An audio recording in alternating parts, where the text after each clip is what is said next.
जो सत्य का आचरण नहीं है, परित्याग का आचरण नहीं है, सेवा का आचरण नहीं है, वो धर्म का आचरण नहीं है। इस देश के किसी भी निवासी को, किसी भी वासी को कोई माई के लाल में ताकत नहीं है कि बाहर भेज सकता है। भाजपा धर्म का पैरोकार बनती है कि भाजपा धार्मिक नहीं है, अधार्मिक है। भाजपा सत्ता लोलुप है, उसके लिए मर्यादा पुरुषोत्तम राम जी की बात हो या धर्म की बात हो, कोई मान्य मतलब नहीं। विश्व की सबसे बड़ी पार्टी जग जीत लियो, बिहार नहीं, बिहार जीत भी नहीं सकेंगे। नमस्कार, स्वागत है आपका द पंचायत में। मेरा नाम है विशाल। बिहार के पूर्व उप मुख्यमंत्री भगवान राम को लेकर एक बयान दिया है, जिसमें उन्होंने भगवान राम को काल्पनिक बताया है, उनके अस्तित्व पर सवाल खड़ा किया है। हमारे साथ बात करने के लिए राजद के प्रवक्ता शक्ति सिंह यादव जी हैं। शक्ति जी, बताइए कि एक हिंदू होने के नाते भगवान राम को आप कैसे देखते हैं? जिस तरीके से जीतन राम मांझी ने बयान दिया है, कितना सही है? देखिए, हम तो सनातन कर्तव्यों से जुड़े हुए लोग हैं। सवाल वो नहीं नज़रिया किसकी क्या है। हम मुद्दों की बात करते हैं, महंगाई बेरोजगारी की बात करते हैं, लाचारी बेबसी की बात करते हैं।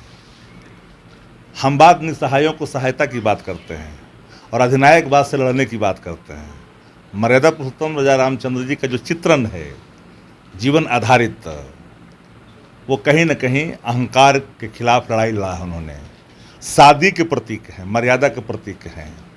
तो हम तो जो चीज़ें अनुकरणीय हैं हम अनुकरण करते हैं, पर भाजपा जो धार्मिक उन्माद और भाषाई आतंक के राह पे चलती है और छद्म धर्म का वो सरोकार अपने को मानती है, पैरोकार मानती है, तो पूछिए उनसे जिनसे अलायंस पार्टनर के सरकार में है।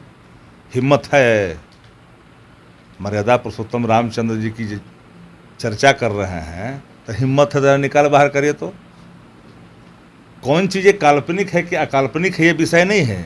विषय है कि जो गूढ़ रहस्य है, विषय है कि जो चित्रण है वो अनुकरणीय है कि नहीं। अगर अनुकरणीय है तो अनुकरण करना चाहिए। अब कल्पना है, किसी ने अपने परपिता को नहीं देखा, किसी ने 4-5 कुर्सी लोगों को नहीं देखा, लेकिन इतना जरूर करता है ना कि हमारे कोई होंगे, तब तो हमारा वंश यहाँ तक आया। तो राजा रामचंद्र जी की जो मान्य परंपरा है कि मर्यादा पुरुषोत्तम है, तो मर्यादा में रह करके काम करनी चाहिए सबको, और मर्यादा का पालन भी करना चाहिए। लक्ष्मण रेखा किसी को नहीं लांघनी चाहिए। आस्था अगर जिसमें निहित है जिन लोगों की, आस्था पर आघात भी नहीं होनी चाहिए। लेकिन जो अनुकरणीय होनी चाहिए। लेकिन ये दोनों बातें एक साथ कैसे चल सकती है कि भाजपा धर्म का पैरोकार बनती है कि भाजपा धार्मिक नहीं है, अधार्मिक है, अलोकतांत्रिक है, अधार्मिक भी है, लेकिन उसके बावजूद भी सत्ता में उन्हीं लोग को साथ है जो लोग कल तक क्या क्या बोलते थे। शक्ति जी, सवाल है कि मांझी जी एनडीए गठबंधन में हैं। एनडीए गठबंधन में सबसे बड़ी पार्टी जो बीजेपी है, वो श्री राम भगवान के सहारे ही सत्ता में आई है, चाहे बिहार में हो या फिर पूरे देश में हो। लेकिन मांझी जी बयान देते हैं, उनको ना तो कुछ बोला जाता है, ना पार्टी से, ना तो एनडीए से बाहर किया जाता है। ऐसा क्यों हो रहा है? आपको क्या बच गया? हम तो सब बात बता दिए आपको कि भाजपा सत्ता लोलुप है, उसके लिए मर्यादा पुरुषोत्तम राम जी की बात हो या धर्म की बात हो, कोई मान्य मतलब नहीं रखता है। भारतीय जनता पार्टी विश्व की बड़ी पार्टी है, लेकिन बिहार में बैसाखी के सहारे है। विश्व की सबसे बड़ी पार्टी जग जीत लियो, बिहार नहीं, बिहार जीत भी नहीं सकेंगे। इसीलिए कि बिहार के लोग धर्म को पहचानते हैं कि हमारा धर्म क्या है, कर्तव्य को जानते हैं कि मेरा कर्तव्य क्या है। जो लोग धर्म और कर्तव्यों से परे हैं या जो लोग नहीं समझते हैं, वहाँ भाजपा दिख रही है। बीजेपी के नेताओं से हमने बात करने की कोशिश की, उन्होंने कहा है उनका विचारधारा अलग है, और विचारधारा को लेकर के उन्होंने एनडीए गठबंधन बनाया था। अगर किसी दूसरे दल के अगर इस तरह का बयान देते तो उनको पाकिस्तान भेज देते, ऐसा लगता है आपको? इस देश के किसी भी निवासी को, किसी भी वासी को कोई माई के लाल में ताकत नहीं है कि बाहर भेज सकता है। यह शक्ति किसी में निहित नहीं, ये शक्ति संविधान में निहित है। और संविधान के निर्माता डॉक्टर भीमराव अम्बेडकर साहब ने इतनी शक्तियाँ पहले ही दे दी है। अगर डॉक्टर भीमराव अम्बेडकर साहब ने शक्तियाँ निहित नहीं करती संविधान के अंदर में, तो भाजपा वाले न जाने किन किन लोगों को ताड़ी पार करते। खुद ताड़ी पार लोग हैं, जो खुद तड़ी पार हैं, वो दूसरों की तड़ी पार की बात करते हैं। सवाल है कि आपका वसूल क्या है, आपका सिद्धांत क्या है? सिद्धांत विहीन राजनीति अधर्म की बात करते हैं।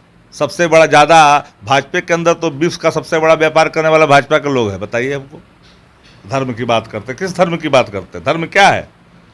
सत्य का आचरण, परित्याग का आचरण, सेवा का आचरण, ये धर्म का आचरण है। जो सत्य का आचरण नहीं है, परित्याग का आचरण नहीं है, सेवा का आचरण नहीं है, वो धर्म का आचरण नहीं है। धार्मिक उन्माद, भाषाई आतंक धर्म का आचरण नहीं है। बीते दिनों मुजफ्फरपुर की एक मस्जिद में जिस तरीके से भगवा झंडा लगाया गया, इससे क्या साबित होता है? बीजेपी के जो तमाम समर्थक हैं नारेबाजी लगा कर रहे थे उस समय। कोई भी धार्मिक व्यक्ति कट्टर नहीं हो सकता है, अज्ञानी कट्टर होते हैं, और कट्टरता के अधीन जो लोग आते हैं उनको धर्म का ज्ञान नहीं होता है। किसी भी धर्म पर आघात या चोट पहुंचाने का अधिकार किसी को प्रदत्त नहीं है। हमें वायुयान से जाना है दिल्ली, कि ट्रेन से जाना है, कि पैदल जाना है, कि अपनी गाड़ी से जाना है, ये तय हमको करना है। ये तय कोई थोप नहीं सकता। रास्ते अलग हो सकते हैं, मंजिल सबकी एक है, लेकिन अगर कोई धर्म पर कोई आघात पहुंचाता है, भावनाओं पर ठेस पहुंचाता है, वो धर्म नहीं है, वो अधर्मी लोग हैं। बिल्कुल, साफ तौर पे हमारे साथ बात करने के लिए शक्ति सिंह यादव थे, जो कि राजद के प्रवक्ता। उन्होंने साफ तौर पे कहा है कि एनडीए गठबंधन में मांझी जी हैं, अगर हिम्मत है तो उनको बाहर निकाल करके दिखाएं, क्योंकि बीजेपी अधार्मिक पार्टी है। बहरहाल इस खबर में इतना ही, हमें दीजिए इजाज़त, फिर मिलते हैं किसी बड़ी खबर के साथ। तब तक के लिए धन्यवाद।